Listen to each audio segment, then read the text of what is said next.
No, doutor, tudo bem. Todo belleza, entonces. Vamos. Ok, a ver, compartimos pantalla.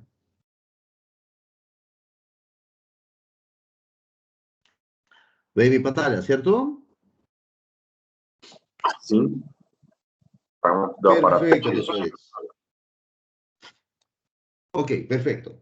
Como yo les comentaba en la clase de las semanas anteriores, antes de la feria científica, al segundo parcial vamos a necesitar unir diversas informaciones. Necesitan traer conocimientos desde farmacología uno, como la utilización de los AINES, de los antiespasmódicos, de algunos fármacos, de farmacocinética, farmacodinámica, farmacognosia. Sin embargo, también necesitan asociar conocimientos de nuestro primer parcial, es decir, los antimicrobianos, los antibióticos, antimicóticos, antifúngicos y antiparasitarios. Y también necesitan entender conocimientos básicos y recordar algo de histología, anatomía y así por delante. Las patologías o los elementos, los síntomas clínicos de las patologías del aparato digestivo es lo que vamos a estudiar, o lo que vamos a entender en la fecha de hoy, o empezar a entender. ¿Ok? Todo el tema que les voy a pasar está en manual de Aristil, Farmacología Gastrointestinal. Son dos capítulos, el 20 y el 21. Y si yo sumo todo eso, me da 10 páginas. Así que nada de flojera. Vayan a leer y preparar sus tablas de fármacos. No dejen sorprenderse al día de su examen parcial. ¿Está bien? También hay el manual de aplicación de SUMI. Vuelvo a decir que el SUMI, el Seguro Universal Materno Infantil, ahora ya fue reemplazado por el SUS aquí en Bolivia, pero sin embargo, también me da una pauta terapéutica, una línea terapéutica de primera opción, segunda opción, ayuda un poco más a entender la posología, o sea, cómo recetar y cómo diagnosticar y cómo tratar los pacientes. En relación a los cuadros clínicos, vamos ahorita, déjame tapar eso para que no me estén copiando, ¿ya? En relación a los síntomas clínicos que me puede presentar un paciente ante una patología gastrointestinal, me gustaría que ustedes me colaboren, que me vayan diciendo qué patologías o qué síntomas o qué puede aparecer o puede afectar en un paciente que tenga afecciones de acuerdo al trato digestivo. Lo que vamos a hacer es saltar la parte de boca y cavidad oral en general, porque eso ya avanzamos más en las patologías antimicrobianas. Entonces, lo que quiero trabajar en este momento es esófago, estómago, intestino delgado, grueso, ano, reto y así por delante. ¿Ok? A ver, cuando hablo de la parte esofágica de un paciente, ¿qué tipo de alteraciones o qué tipo de síntomas clínicos me manifiesta un paciente? Pode ser um Es, refluxo, doutor, na esofagite, na fístula, tráquea esofágica. que llamar al pobre Leonardo, está perdido ahí afuera. Leonardo, ahí está, 10 pesos por solicitar unido.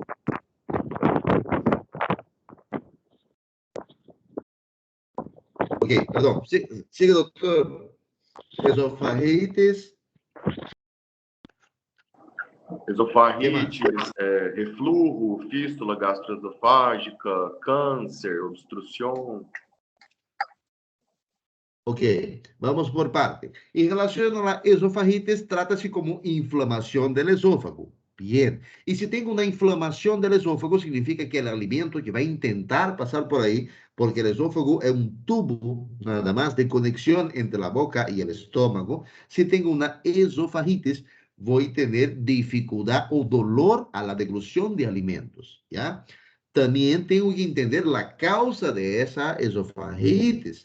Puede ser por una lesión, puede ser por un estreñimiento, puede ser por un reflujo de ácido clorhídrico. Recuerden que la función del estómago, entre sus funciones fisiológicas, es producir el jugo gástrico, producir el ácido clorhídrico. Y si ese jugo gástrico sale de su bolsita que tiene una protección acá, eso me va a quemar o me va a lastimar la pared del esófago. También me va a producir un signo clínico que se llama pirose, un dolor retroesternal que tiene el paciente de forma urente, de forma quemante. En relación al cáncer, el cáncer que puede haber acá puede ser por un proceso, puede ser directamente en la pared o por un órgano vecino que me va a producir un bloqueo, me va a producir una, una, una disminución del lumen y eso no va a dejar con que pase adecuadamente los alimentos al paciente. ¿Qué más? Aparte de todo eso que me dijo el doctor, me falta uno.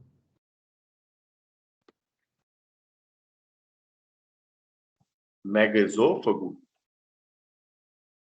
Já pode ser que esse esôfago, por um processo chagástrico, não tem um megacolon, megaesôfago, cardiopatia chagástrica, e pode ser que esse esôfago ha dilatado totalmente, aumentado totalmente su diâmetro ou su capa muscular, e ele não vai ter condições adequadas para realizar o peristaltismo, ou seja, para empurrar todo esse alimento à via digestiva.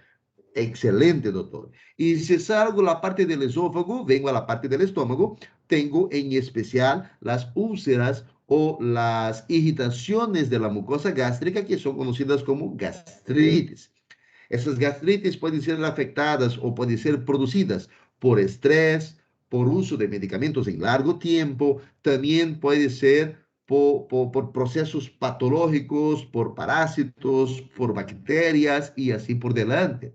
Las gastrites normalmente ou elas me produzem reflujo ou me produzem um aumento da acidez, uma inflamação localizada, ou por último, podem romper-se, pode produzir uma úlcera perforada. E se ela perfora, se ela rompe, todo o contenido da mucosa, do jugo gástrico, vai ser liberado em la parte abdominal de mi paciente, produzindo lisis, produzindo degradação. Salgo da parte do esófago e vamos ao intestino. Que tipo de síntomas poderia haver a nível intestinal em mi paciente? Diarreia, doutor. Diarreia. La diarreia, como definição, é um aumento do número de deposições ou um aumento um cambio da consistência normal da matéria fecal.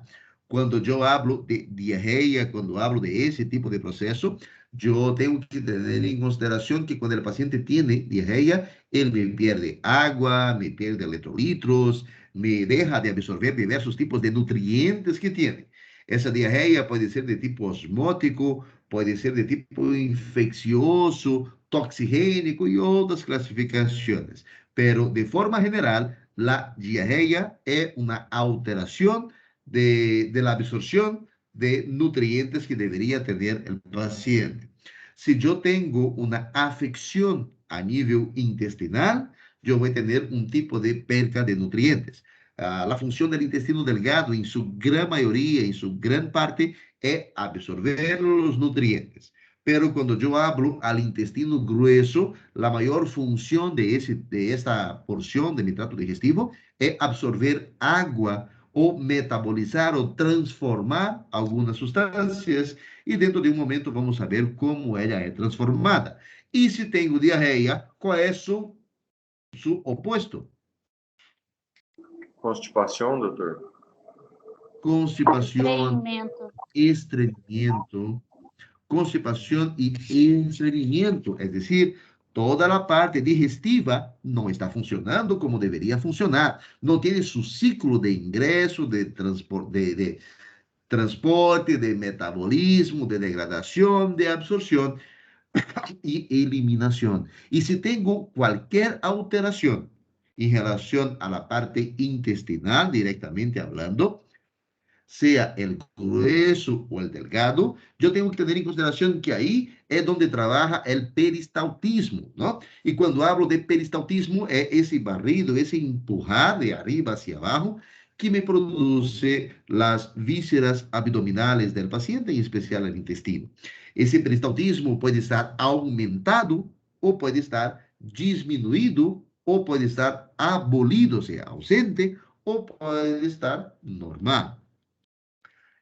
Cuando me refiero a un peristaltismo aumentado, significa que voy a tener diarrea. O que tengo un proceso obstrutivo también y está intentando empurrar ahí. Y cuando tengo un peristaltismo disminuido, a la consecuencia de esto, va a haber un éxtasis de materia fecal y el paciente no va a tener las deposiciones que debería tener de forma adecuada. Ante un estreñimiento, le doy laxante. Y ante un aumento de las deposiciones, le doy un antidiarreico. Si tengo un otro proceso más para poder hablar, ¿qué sería? Aparte de diarrea, de estreñimiento, de acidez, de reflujo, de cáncer, ¿qué otro signo clínico me puede aparecer relacionado con la parte abdominal o la parte digestiva del paciente? Abscesso ou obstrução? Los abscesos también podrían ser, lo vamos a manejar como una infección o como una fístula, ¿no? Una comunicación. Le dejamos un poco de lado, todavía no vamos a entrar a ese nivel. ¿Qué más? As doenças autoimunes, doutor, enfermidade de Crohn, Ok. colite, síndrome Igual, intestinal. vamos, salgamos de las enfermedades y vamos netamente a síntomas. ¿Cuál es el Obstrução, doutor. 90% del motivo de consulta? Ve los que fueron mi alumno de semio. 90% de los motivos de consulta me empieza con una palabra. ¿Cuál? Apendicite? Dolor, dolor. 90% de los pacientes me ingresan a la consulta por dolor. Y el dolor abdominal también tiene su característica o tiene su línea. Yo pienso que esto, pienso por esto. Por ejemplo, el paciente ingresa a la consulta y me refiere que tiene un dolor en región de hipocondrio derecho. Ese dolor es de tipo cólico y empezó después de comer alimentos colecistoquinéticos, es decir, alimentos ricos en grasa, ricos en colesterol. Mi primera línea de pensamiento es que el paciente tiene un proceso, una patología en la vesícula biliar. ¿Cómo funciona esto? El alimento, él viene por la parte digestiva, me va al estómago, el estómago, el químico, el jugo gástrico que hay acá, no consigue degradar totalmente las moléculas de colesterol, las moléculas de grasa, entonces eso me pasa al duodeno. Cuando entra en contacto con el duodeno, se estimula una hormona que se llama colecistoquinina, la CCK, y lo que va a hacer la CCK es viajar y llegar hasta la bilis, hasta la vesícula biliar, perdón, y me va a producir contracciones de la vesícula biliar. Si el paciente tenga cálculos, piedra en la vesícula, esas contracciones serán dolorosas, serán de tipo cólicos. Y lo que tengo que hacer a ese paciente es darle un antiespasmódico, darle un medicamento que me va a calmar o disminuir la capacidad de esos espasmos que me produjeron la CCK. Si el paciente tiene el aumento del peristaltismo por una inflamación, por alguna molestia, alguna cosa, y estas estimulaciones de interleucinas, de prostaglandinas, serán a nivel de intestino, lo que va a hacer en este momento es producirme contracciones más bruscas durante el peristaltismo intestinal. Y eso me va a producir dolor de tipo cólico en región abdominal de forma general. ¿Me están entendiendo esto, cierto? Sí, doutor, ahora sim. Bien. Y el mismo tratamiento, la misma conducta a realizar es darle un antiespasmódico, porque lo que quieres cortar, lo que quieres neutralizar son los espasmos, las sensaciones dolorosas de contracción brusca que tiene ahí en ese paciente. Si estoy hablando de un cólico menstrual, igual. Si estoy hablando de cualquier tipo de dolor, tu conducta ahí es acalmar al dolor del paciente y eso se da mediante los bloqueadores del espasmo intestinal ay caramba, que vaya a tener. Ahora, si estoy hablando que ese paciente tenga distensión abdominal, esa distensión abdominal puede ser, por ejemplo, porque el paciente, o sea, la paciente está embarazada. Entonces va a tener aumento del diámetro abdominal por un abdomen globoso a la expensa de útero gravídico, o sea, por masa, porque está gordito, está gordita, a la expensa, a la causa de tejido celular subcutáneo. Sin embargo, en lo que nos refiere y los que nos trata los síntomas gastrointestinales, es cuando esa distensión abdominal está relacionada con líquido, ascitis, eso no voy a entrar con ustedes, lo voy a estudiar en gastroenterología o medicina interna, pero sí cuando tengo un aumento de la presencia de gases en cavidad abdominal. Eso se conoce como un aumento del meteorismo intestinal, flatulencia, pedo, gases, como quieran llamar, por si acaso. No me vayan a poner pedo en su examen porque le voy a dar cero, por si acaso. ¿Ok? También existen casos que son importantes nombrar, que es la incontinencia. Y cuando hablo en incontinencia, me estoy refiriendo a la incontinencia de los esfínteres que tiene a nivel gastrointestinal, sea cardia, sea el píloro, sea el esfínter esofágico, sea el esfínter iliobiseco apéndico cólico, por acá ahorita se me fue el nombre, de la función del intestino con delgado con el grueso. ¿Cómo se llama?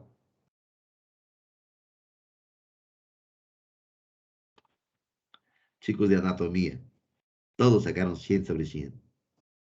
Seria o iliocecal, doutor, que você está falando? Esto, iliocecal. Gracias, doctor. O entonces, por ahí, por último, del esfínter anal.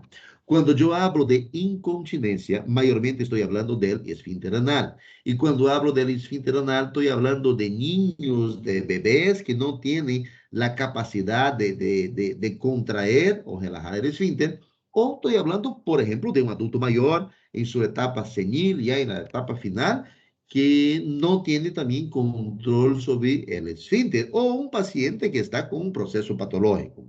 Cuando hablo del esfínter anal, es importante hacer el recuerdo que él tiene una capacidad de acomodación y tiene los receptores.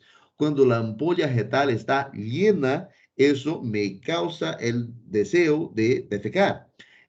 Si yo sigo reteniendo la materia fecal, durante el tiempo que está ahí, me va a seguir absorbiendo agua. Eso con la larga del tiempo me va a generar un estreñimiento. Y si sigue pasando, me va a generar un fecaloma. Y si sigue pasando, ¿cuántas otras patologías va a hacer?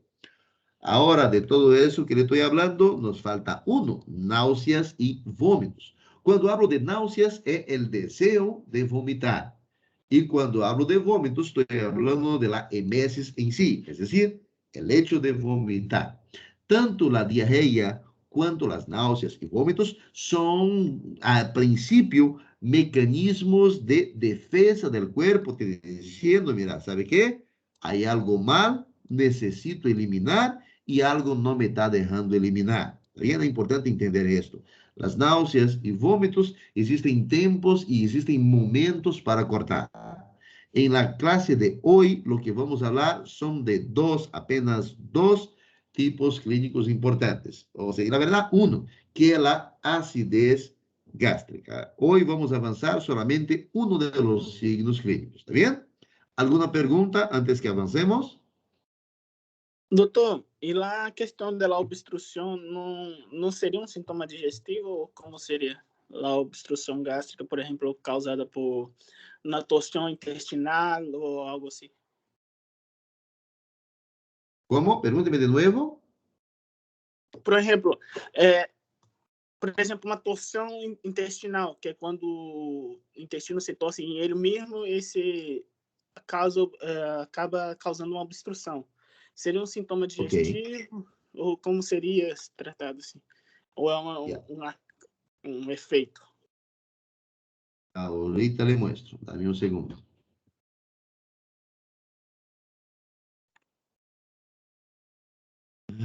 Cirugía.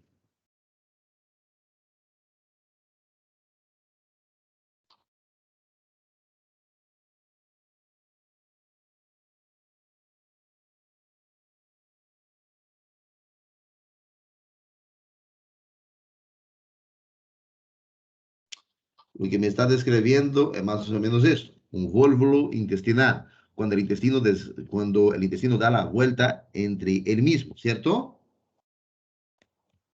Sí, doctor. Sí. Perfecto. Mira, cuando yo tengo un volvo intestinal, cuando tengo esto, miren qué clínica me refiere el paciente. Dolor tipo cólico abdominal, ¿ya? Tiene una fase dolorosa, está asociado a náuseas y esas náuseas, deseo de vomitar, va a llegar al momento que el paciente va a vomitar sí o sí. Y como hay una obstrucción intestinal, lo que va a tener ese paciente al final son vómitos de contenido fecaloideo, es decir, va a salir como contenidos de la S en ese paciente.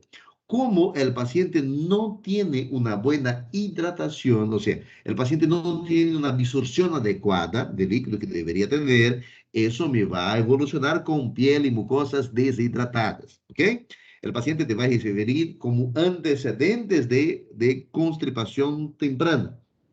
Y como el paciente tiene constipación, o sea, no está consiguiendo hacer esto, como un mecanismo de defensa, como un mecanismo compensatorio, lo que va a hacer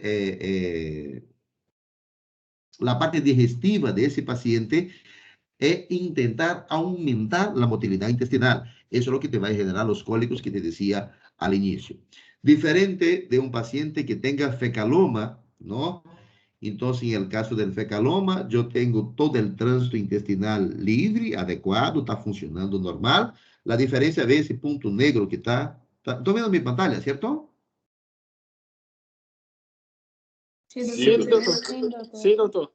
Sí, doctor. La diferencia es que acá, donde estaría la ampolla fetal, existe una masa pétrea, ¿no? Una masa que me está obstruyendo por completo el paso intestinal. Si le hago un tacto retal en un paciente con fecaloma, yo voy a tocar y voy a sentir esa masa pétrea. Pero si hago un tacto retal en el paciente con volvo, lo que voy a tener es una ampolla retal vacía. Más o menos eso me preguntaba, Sí, doctor. Eso, más o menos. ¿ya? Ya. Cuando vayamos a avanzar el día de mañana, creo que tenemos teoría, entonces ahí vamos a hablar qué conducta hacer en un estreñimiento, qué conducta hacer en una obstrucción intestinal, ¿no? Por torsión, o qué conducta hacer ya cuando tengo un fecaloma, porque no es lo mismo darle un laxante y hacerle un enema evacuante, por ejemplo. El enema le hago en el fecaloma y el laxante le doy a pacientes que tengan estreñimiento justamente para evitar con que me haga el fecaloma. ¿Ok? ¿Alguna otra pregunta?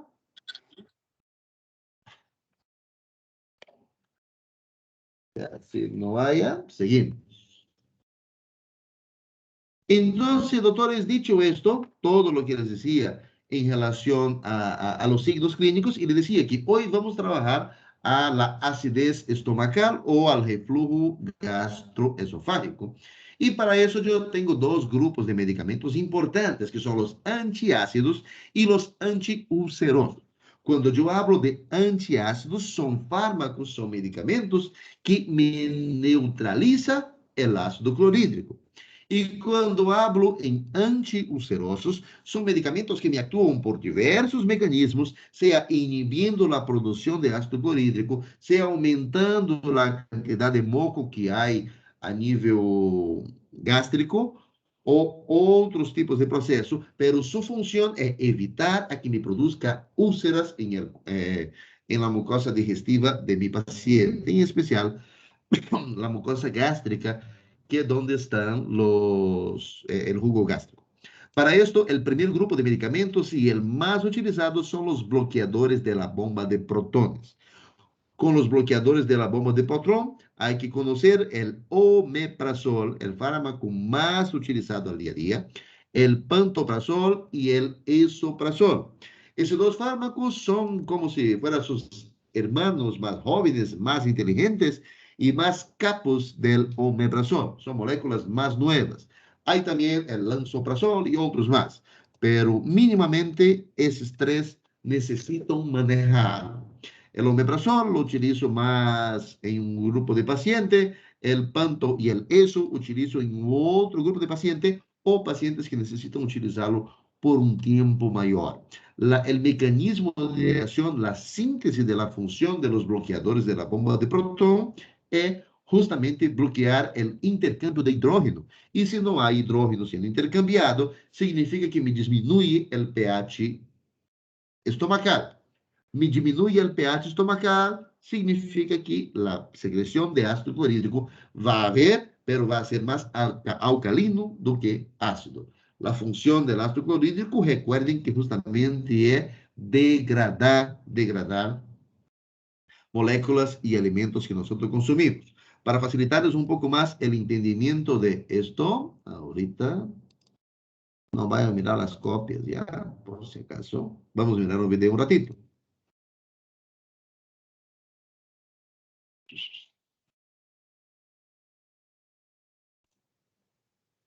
La comida entra en el estómago a través del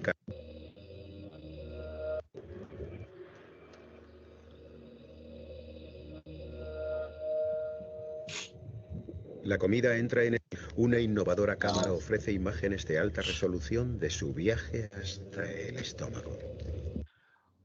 Si ustedes se paran para observar los pliegues que hay, toda la mucosa estomacal del paciente, es importante resaltar que ahí ese epitelio, ese tipo de célula, me permite regeneración rápida. Es decir, el paciente está con un proceso de una gastritis aguda y si yo le hago dos mecanismos de actuación, le voy a solucionar el problema, le voy a tratar a mi paciente. Al primer mecanismo para poder hacer lo que tengo que actuar, primeramente es cambio de hábitos alimentares. ¿Sabe qué, señor? Si usted tiene esa sensación, esa pirosa, ese dolor retroesternal de tipo urente, de tipo quemante, recuerden esto, lo que tiene que hacer, primera cosa, es evitar comer alimentos que te aumentan esa sensación de acidez.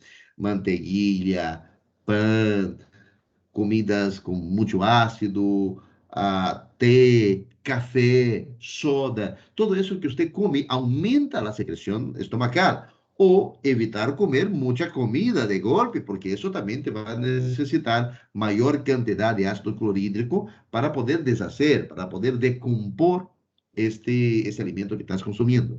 E a segunda coisa, então, se você diminui um fator que aumenta a acidez, también tiene que proteger la mucosa. Y si vas a proteger la mucosa, ahí le das un bloqueador de la bomba de protón.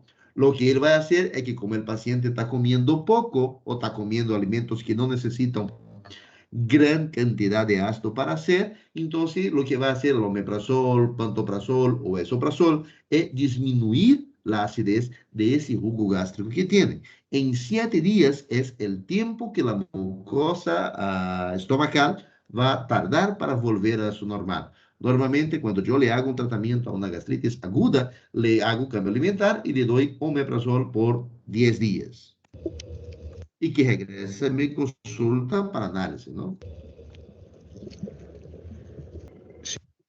Ahí entra al problema de la úlcera péptica o de la gastritis inducidas por fármaco. Se le da, por ejemplo, diclofenaco a cada 8 horas, por 10 días, por 15 días. Recuerden que el diclofenaco lo que hace es bloquear la COX-1 y la COX-2. Y la COX-1 me actúa directamente ahí en el estómago, produciendo o favoreciendo la producción de moco que me reverte ese estómago. ¿Ok? Por eso, vuelvo a decir, cuando tenga que dar un AINE a un paciente, mejor utilicen los bloqueadores de la COX-2 si tengan que dar el AINE por un periodo mayor a 5 días. ¿Ok? En el epitelio se... Le vuelvo a pasar esa parte. No se va a olvidar. Primero, el páncreas segrega jugo pancreático que neutraliza el ácido gástrico. A continuación, la bilis del hígado disuelve las grasas en minúsculas gotitas. Cuanto más pequeñas, más fáciles de absorber en el intestino. En ese aspecto existen elementos importantes. El primer aspecto importante son la función del páncreas. El páncreas es un órgano que me actúa de forma endocrina y de forma exócrina. Cuando yo hablo el páncreas endocrino, estoy hablando de somatostatina, glucagón e insulina. Los tres actúan en el proceso de la glicemia del paciente. Pero, por un otro lado, cuando hablo de la parte exócrina del páncreas, estoy hablando de la lipasa, amilasa, lipasa y pancreasas, ¿no? Las enzimas que produce el páncreas para justamente ayudar en el proceso de metabolismo. Eso es importante y es necesario entender su función de las enzimas porque mañana vamos a estudiar pancreatina y simeticona, que son fármacos que también me ayudan en la digestión del paciente. Y por otro lado, viene el otro aspecto, que es lo que les hablaba sobre la CCK, la colecistoquinina y otras hormonas que son producidas al entrar en contacto, como por ejemplo la gastrina. Otro aspecto importante y necesito tener en consideración es que la parte del intestino delgado, su función principal es absorber nutrientes, ¿ya? También absorbe agua, pero su mayor función es absorber nutrientes. Ante un proceso que el paciente tiene un aumento del peristaltismo, tiene un aumento de la motilidad intestinal, significa que va a ser un tránsito más rápido. Y si es un tránsito más rápido que va a tener eso ahí, significa que va a absorber menos nutriente. A consecuencia, el paciente me entra con una baja de vitaminas, con una baja de nutrición, con una desnutrición, mejor diciendo. La parte del intestino grueso actúa transformando, metabolizando, ahorita vamos a hablar sobre las bacterias, pero también actúa como principal agente de absorción de agua. Lo que queda es una mezcla de desechos alimenticios, células muertas y cantidad de bacterias.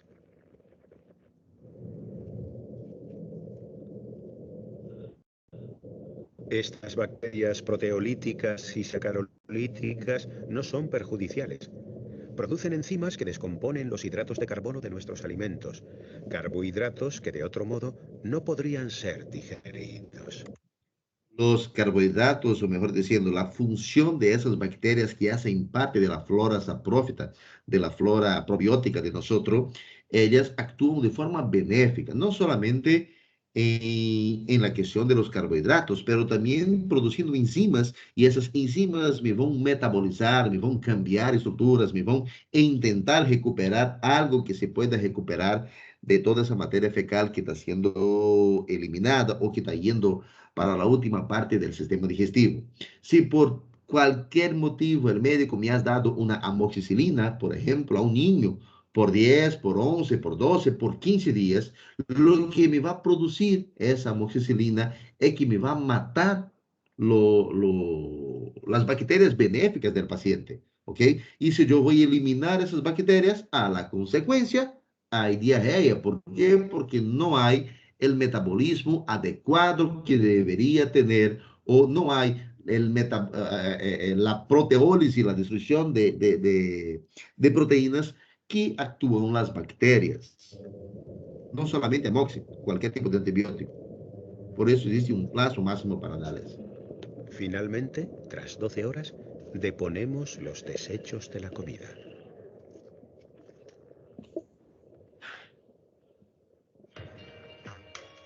Los dientes trituran. Ahora, doctores, ¿qué va a pasar si ese paciente tenga una secreción gástrica o si el paciente tenga una acidosis estomacal? ¿Qué tipo de medicamento le doy en este momento? ¿Antiulcerosos o antiácidos?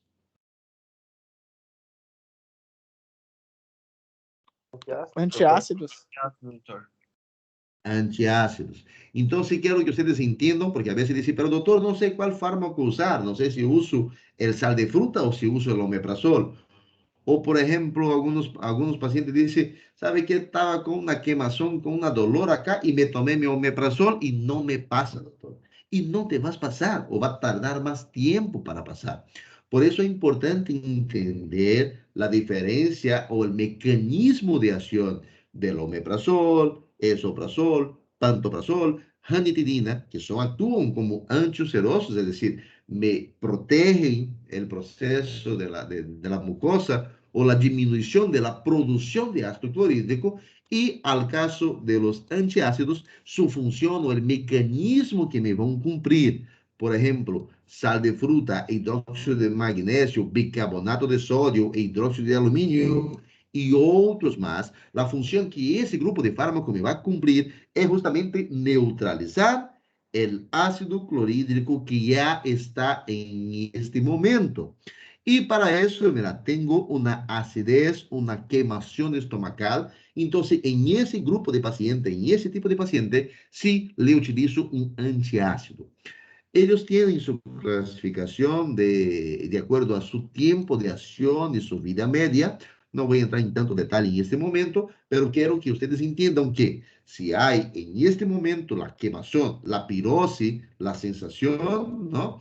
Entonces, ahí utilizo un antiácido. Me va a neutralizar. Pero si el paciente tiene un proceso crónico, entonces no le voy a usar solamente el antiácido para neutralizar en ese momento.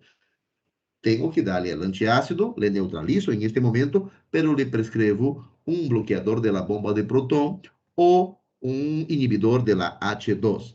En relación a los inhibidores del H2, en especial la ranitidina, que es nuestro representante, tengo por seguro que ustedes se acuerdan que estudiaron en farmacología 1 que la histamina, yo tengo histamina, solo un tipo de histamina, pero tengo receptores H1, receptores H2, receptores H3 y receptores H4. Los receptores H1 están más relacionados, están más involucrados con la alergia, con la inflamación, con la inmunidad del paciente.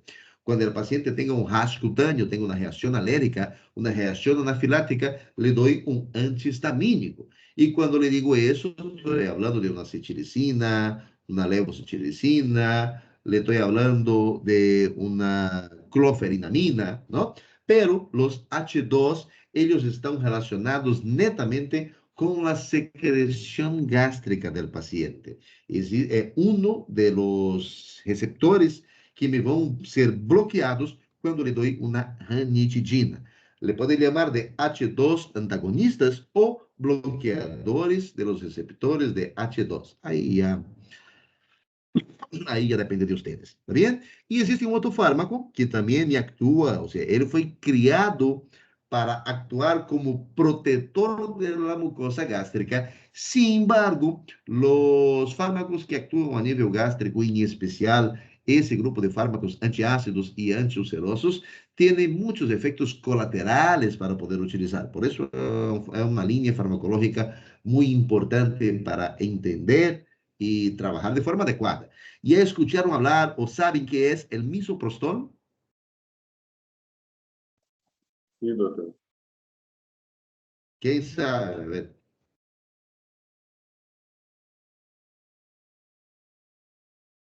¿Qué dijo? Sí.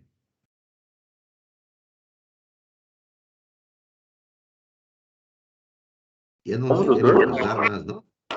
Que El misoprostol. ¿Saben qué es? protege a mucosa gástrica, não? Favorece os mecanismos de defesa da mucosa. Eso. Para esto fue criado. Para esto fue criado. Pero cuando criaron ese medicamento, vieron que tenía en todos los pacientes que lo utilizaban, me producía un efecto colateral, un efecto adverso muy importante. Y por este motivo, dejaron de utilizarlo como protector de la mucosa gástrica, porque lo que hace es aumentar la estimulación de la producción de moco ahí a nivel gástrico, y le utilizan para otra cosa. ¿Saben para qué más se usa? Abortivo, doutor? Eso, el conocido como Cytotec, ¿ya? Cytotec, ¿ok? Entonces, a nivel de conocimiento, le tengo que pasar el fármaco, pero ni que tuviera loco, le iba a explicarte la farmacogenética, farmacodinámica, eso lo vamos a estudiar en ginecología, no acá conmigo, no me tengo haciendo bujera, ¿ya? el Doutor, citotec que le tengo que pasar porque está ahí y ustedes van a encontrar en las literaturas. ¿Y qué le estoy diciendo? No me lo utilicen, no hagan bujeras porque lo pueden matar a un paciente por hacer cosas que no debe. ¿Ok? Ese fármaco, olvídense de la parte antiácida o antiulcerosa o protector. ¿Está bien? Él actúa por otro mecanismo y su efecto adverso es abortivo. Por eso se lo utiliza en ginecología. ¿Ok? ¿Alguna pregunta doutor, hasta el momento? ¿Sí? yo, doutor, uma pergunta. Acá a conduta quando tem gastrite é 10 dias só a utilização de omeprazol, porque eu estava lendo, a conduta do Brasil chega até dar 8 semanas de omeprazol, e eu Va a e, depender. e uma outra literatura também me falou que literatura não. Eu acompanhei um médico no Brasil, ele dava um omeprazol acompanhado de um antiácido. Tipo, de manhã a pessoa tomava um omeprazol, um comprimido, e tipo, depois de cada refeição tomava, por exemplo, um eno ou uma cuchara de hidróxido de alumínio. Foi o que ele passa, né, aos pacientes. Ó, você vai tomar um omeprazol de manhã em jejum e durante o dia você vai, depois de cada refeição, vai tomar uma cuchara de hidróxido de alumínio. E mais uma Claro. outra coisinha, que é a minha última dúvida, o omeprazol é utilizado também para proteção da mucosa gástrica, principalmente em tratamentos quando o paciente vai usar tipo mais de um fármaco, 2 fármacos, tipo AINES, vai usar um AINES, um antibiótico ao mesmo tempo e por mais tipo de uma semana, entendeu? Aí eu já vi a utilização do omeprazol, é o jeito correto também de usar? Claro. Déjame explicarte, por ejemplo, primero eso del omeprazol.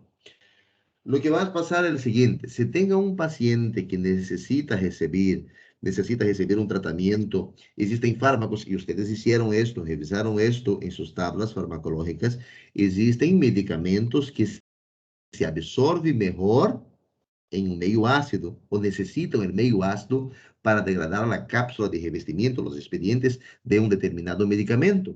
Entonces, si erróneamente le doy un antiácido, ¿qué va a pasar con esa secreción gástrica? Me va a disminuir.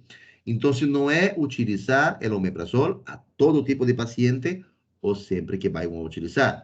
Tengo atendido un paciente esta semana con COVID y lo que me dice el paciente, mira, mi mamá me mandó tomar omeprazol. Le dije, pero ¿por qué tu mamá te mandó tomar omeprazol? No, porque dijo que tengo que proteger mi estómago. Pero si lo único que estás tomando es tableta y necesita que el ácido actúe para romper, degradar, o sea, va a tomar una tableta en vano, ¿me entiende? Entonces, cada caso es un caso. Si vas a dar muchos medicamentos de golpe en un paciente, como por ejemplo en una neumonía, y tenga que darle su antibiótico, tenga que darle su analgésico, su antipirético, pero también quiera darle vitamina, quiera darle tal cosa, entonces ahí sí, o si el paciente tenga un proceso ya patológico, un proceso ya que le afecta a la secreción gástrica, tenga gastritis de forma crónica, ahí belleza, ¿ok? Entonces el uso del omeprazol, él va a depender si el fármaco necesita o no ser absorbido con la secreción gástrica. Y si se dan cuenta, les había dicho en el primer parcial que me estudien el efecto de la azitromicina, de la eritromicina y de la claritromicina, de esos 3 macrólidos, y cómo es su capacidad de absorción mediante el ácido clorhídrico. ¿Qué le hace el ácido clorhídrico a ese medicamento? Es importante saber. Y ahí vas a decidir si le da o no el omeprazol. En relación a tu segunda pregunta, eso vamos a avanzar el día de mañana, pero para adelantarles, yo tengo la gastritis aguda, yo tengo la gastritis crónica, tengo la gastritis por estrés, gastritis por enfermedad, úlcera péptica, cuando ya hay una úlcera perforada. Entonces, el tiempo de tratamiento me va a depender de qué tipo, o sea, qué tipo de proceso patológico. Si tengo H. pylori en el paciente, si tengo la bacteria, una semana no me va a ser suficiente. Pero si tengo una gastritis aguda, que puede ser por ansiedad, por exceso de vómito, o sea, por varios tipos de cosas, por exceso de café y así por delante, perfecto, le voy a dar un medicamento que me va a neutralizar de forma tranquila. Le doy normalmente por 10 días y le hago volver a mi consulta antes de oficializar el final del tratamiento, justamente para tener un mejor control, ¿me entiende? Entonces, el tiempo puede ser variable, pero hay personas que se hacen los locos y me toman omeprazol por 2 meses, por 3 meses. Lo que van a hacer es producir impotencia sexual, caída de pelo, hipovitaminosis y miles otros de efectos que tiene. Entonces, si necesita dar por un largo tiempo, existen otro tipo de fármaco, no solamente el omeprazol. ¿Está bien? Ya, doctor. Gracias. Seguimos. Entonces, yo tengo ese grupo de opciones y ahí vamos directamente a los sal de fruta, ¿no?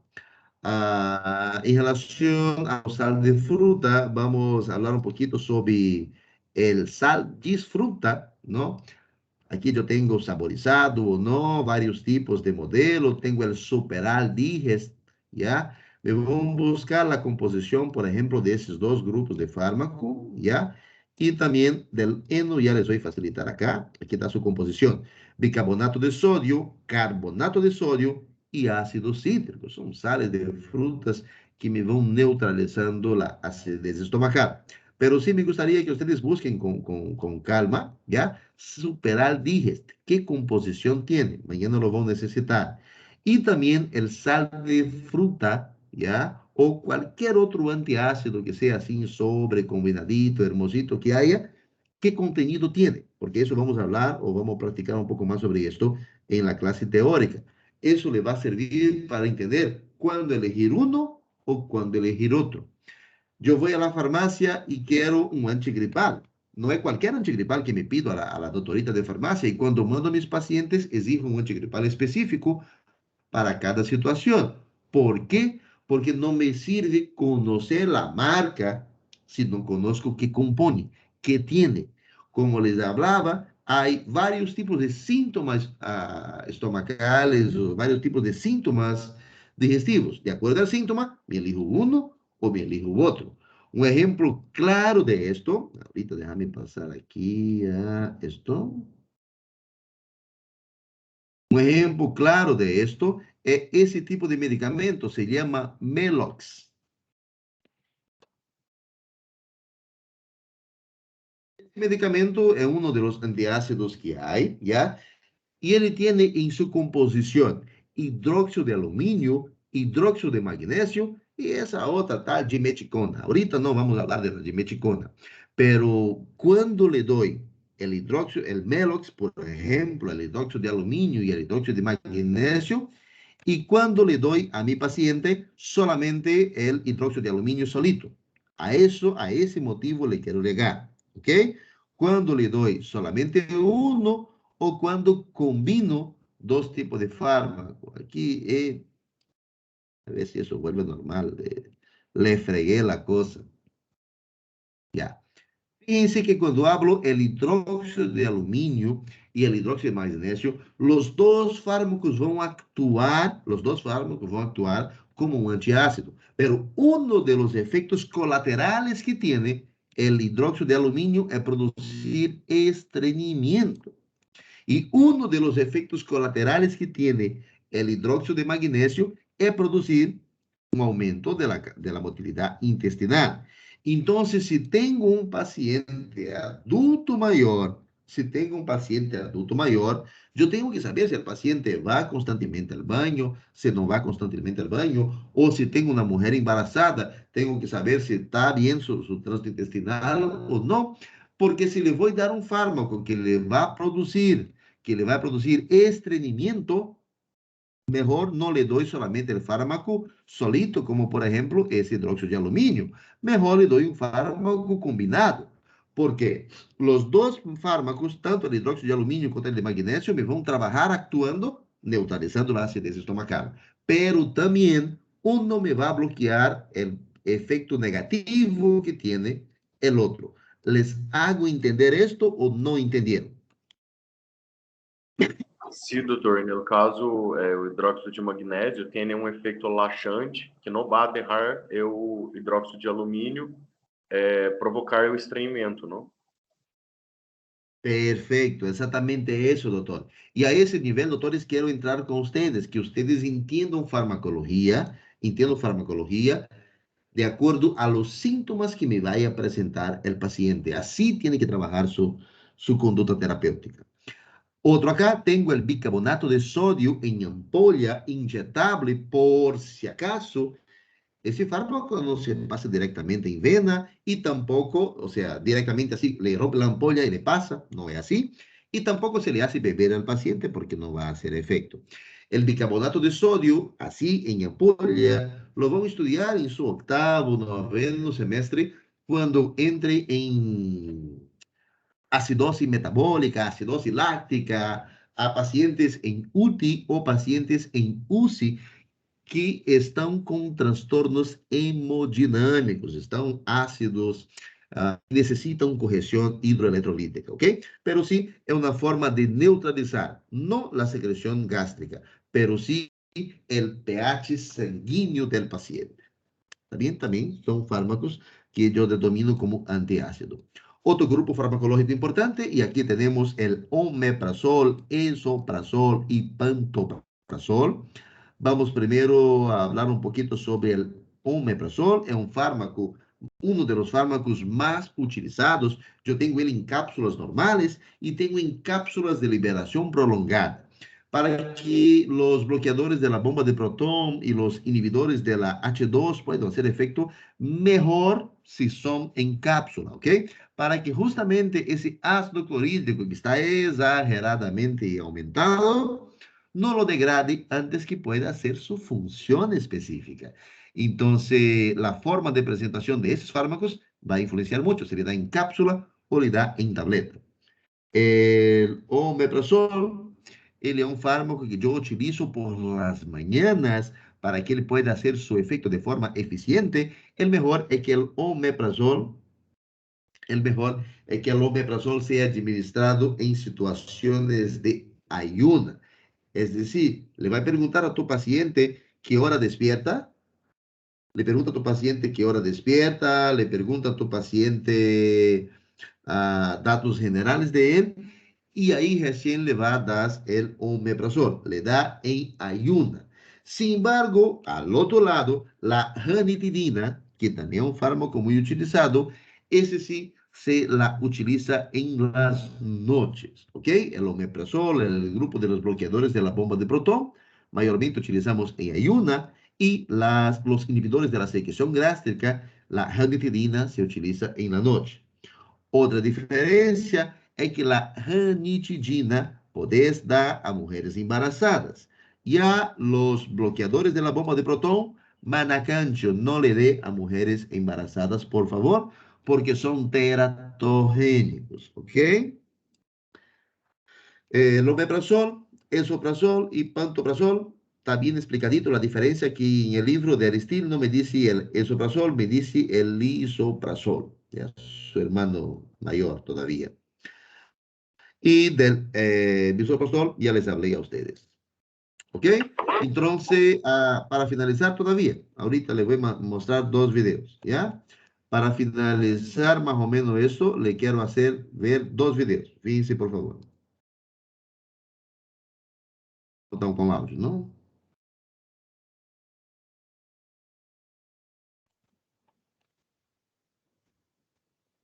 Ok. Mucha atención en lo que le va a decir. ¿Cómo es que los IBPs consiguen una superior inhibición ácida en relación a los fármacos tipo AH2? Veámoslo a continuación. Esta es una célula parietal. En ella se ubica la bomba de protones que, en estado normal, liberan protones ATP y potasio. Al liberarse los protones y mediante la hidrólisis de estos, se produce la secreción de ácido clorhídrico por tres diferentes vías: histamina, gastrina y acetilcolina, generando así ácido clorhídrico.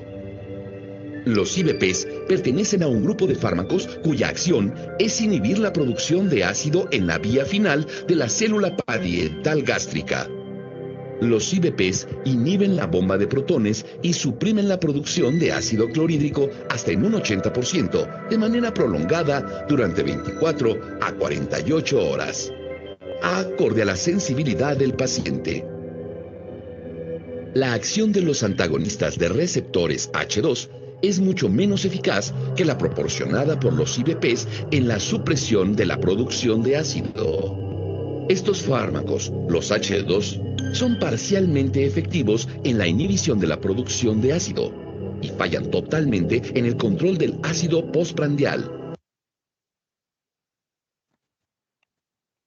Lo importante que él te dice ahí es que yo tengo 3 mecanismos de producción del ácido clorhídrico, ¿ya? Uno de los mecanismos es la estimulación cuando la histamina llega y actúa en los receptores H2, y cuando le doy la ranitidina, lo que hace es solamente bloquear, hacer un antagonismo acá. La otra forma de estimulación es por medio de la gastrina. ¿Y cuál era el otro que estaba acá? A ver si se acuerdan. Histamina. La histamina es acá. Aquí, la gastrina. ¿Y el otro? Acetilcolina. Esto. Entonces, la acetilcolina, la gastrina y la histamina, ellos actúan aumentando la secreción gástrica. Cuando le doy un inhibidor de la bomba de protón, él no se mueve acá y no se mueve acá. Donde él actúa es acá, en la parte de la bomba de protón, ATP, TPasa y bla, bla, bla, bla, bla, bloqueando, haciendo con que por más que haya la estimulación, no haya una eficiente producción de ácido clorhídrico. Lo que hacen o donde actúan los antiácidos no es actuar en las células acá, es actuar netamente haciendo esa neutralización del pH ácido que tiene el paciente. Supresión de la producción de ácido. Estos fármacos, los H2, son parcialmente efectivos en la inhibición de la producción de ácido y fallan totalmente en el control del ácido postprandial. Además, a largo plazo provocan el fenómeno de taquifilaxia, por lo que se van necesitando cada vez mayores dosis del medicamento para alcanzar el efecto clínico, hasta que esto ya no es posible. El mejor perfil antisecretor para el paciente será aquel que consiga una superior inhibición ácida, máxima duración del efecto y mayor rapidez de acción. En lo que él te refiere del máxima secreción, al máximo de tiempo, claro que ahí está haciendo propaganda de su fármaco. Sin embargo, ahí es donde entra la diferencia del omeprazol, pantoprazol y esomeprazol. Ahí es donde está la diferencia. Si le doy un fármaco a cada 12, a cada 18, a cada 24 y así por delante. Ahí viene mucho la vida media del fármaco. Miramos otro más.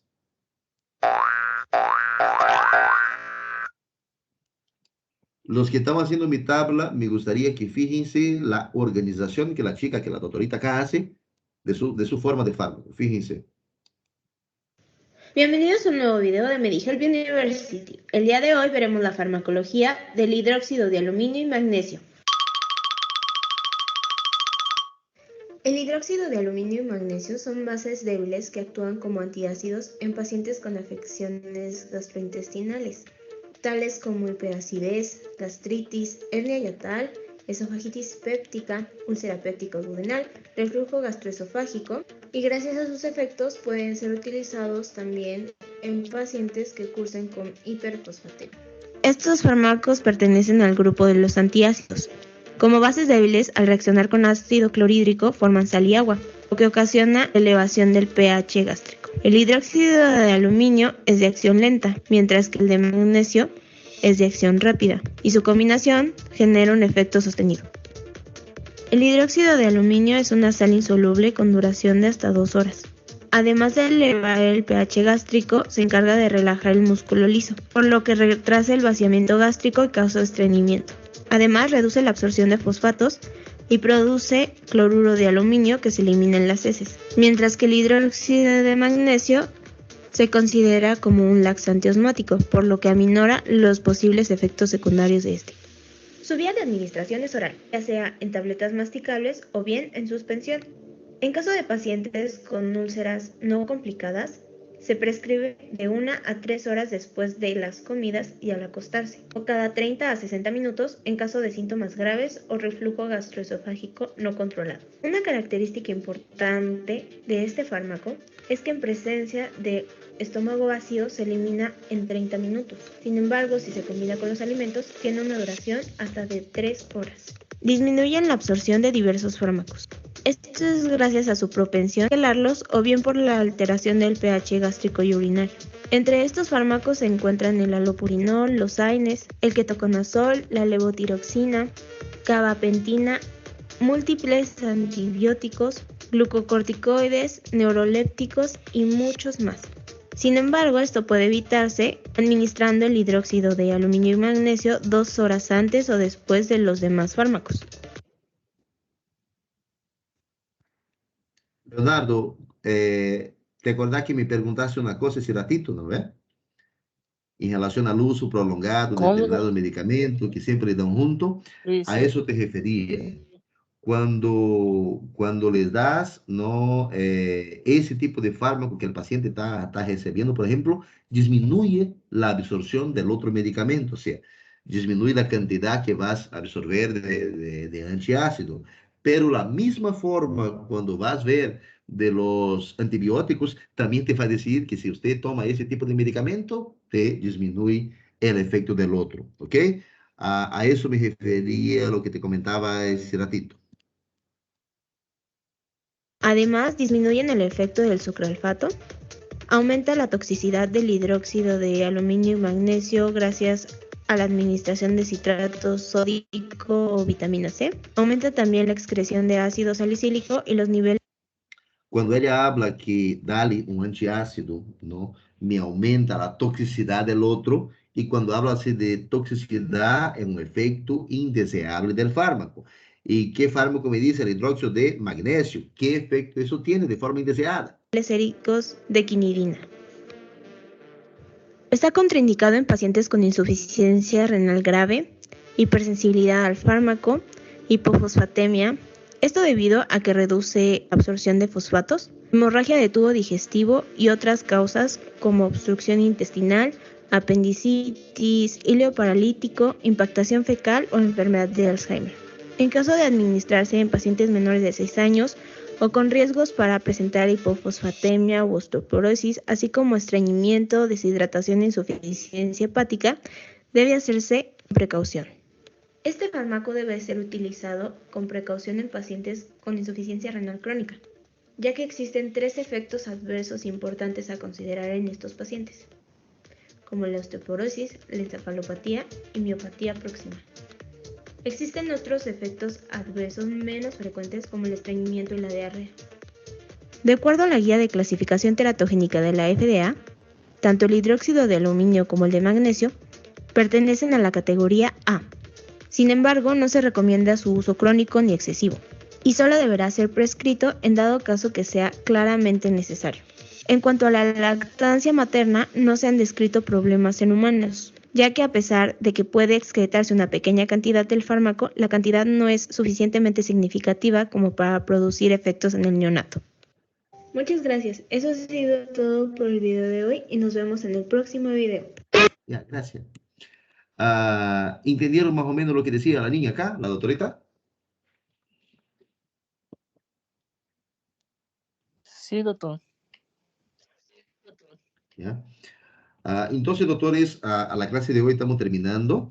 Lo que les quiero recomendar es que me vayan viendo los fármacos. El día de mañana, cuando vayamos a nuestra teoría, le voy a aumentar en los fármacos también. Vamos a estudiar pancreatina, simeticona, bisacotil, loperamida y así por delante. ¿Ok? Vayan revisando esos fármacos que ya tienen para no les ir acumulando mucho la cosa. ¿Ok? ¿Tiene alguna preguntas? Doctor, tengo una Doctor, pregunta sobre la tabla. Yo ya Ya. lo hice todo, pero me quedé con dudas sobre la farmacología del asma. Ok, Del asma voy a hacer el siguiente. Eso sería el tema que pasaría en la semana anterior, cómo pasó la cuestión de la feria, todo. La verdad, tengo que pasar mejor ese grupo de fármacos. Ya me quedo en deuda todavía para la próxima semana, Wander. Entonces, eso de farmacología de asma, no hacemos nada. Sí, déjalo en stand-by todavía. Ya, déjalo en pausa. Ya, doctor, gracias. Leonardo. Não, doutor, era a mesma coisa mesmo. Era que eu estava tendo muita dificuldade para entender. Já que você vai explicar de novo, vou esperar o senhor. Não estava entendendo a Perfecto. farmacologia da asma. Ok. Doctor, yo ¿Alguna tengo otra una pregunta. pregunta? Diga, doctor. De acuerdo com o que você falou, o omeprazol vai agir em lagastrina e acetilcolina? No. El omeprazol actúa en la bomba de protones. La bomba de protones, ella, a ver, déjame. No lo tengo abierto acá. En propedéutica semiológica, o en propedéutica semiológica, en Aristil hay un ejemplo de qué función cumple la bomba de protón. Lo que hace la acetilcolina, la gastrina y la histamina es que cuando ella llega a las células parietales de la mucosa gástrica, lo que ella hace es estimular la absorción, el intercambio de hidrógenos. Y a mayor cantidad de hidrógeno libre, el potencial logaritmo, o sea, me altera el pH del jugo gástrico. Cuanto mayor sea, o sea, cuanto más ácido sea, significa que ese hidrógeno va a estar paseando por ahí. Entonces, lo que hace es bloquear esta bomba de protón, ese que va a hacer el cambio. El día de mañana, en la teoría, les voy a pasar un video de qué efecto oficialmente tiene la bomba de protón, o sea, cómo actúa químicamente esa bomba, estimulando la secreción para que sea más ácida y menos alcalina. El único fármaco que actúa en el receptor de los tres, allá de la acetilcolina, de la histamina y de la gastrina, es la ranitidina, los bloqueadores H2. Lo que ellos hacen es bloquear los receptores de histamina. Entonces me llega la histamina, como ese receptor está ocupado, no me actúa, no es una forma más de producir ácido clorhídrico. Los inhibidores de la bomba de protón, ellos me actúan en otro proceso un poco más adelante, no cuando lleguen los receptores. Su efecto es en la bomba que es activada por los receptores. ¿Me entiende? Sí, doctor. Gracias. Ok. ¿Alguna otra pregunta? Listo. Si no hay pregunta, vuelen pajaritos. Nos vemos mañana. Chao, chao. Tchau, doutor. Chao. Hasta luego, doctor. Hasta luego, doctor. Buenas tardes. Bien. Chao,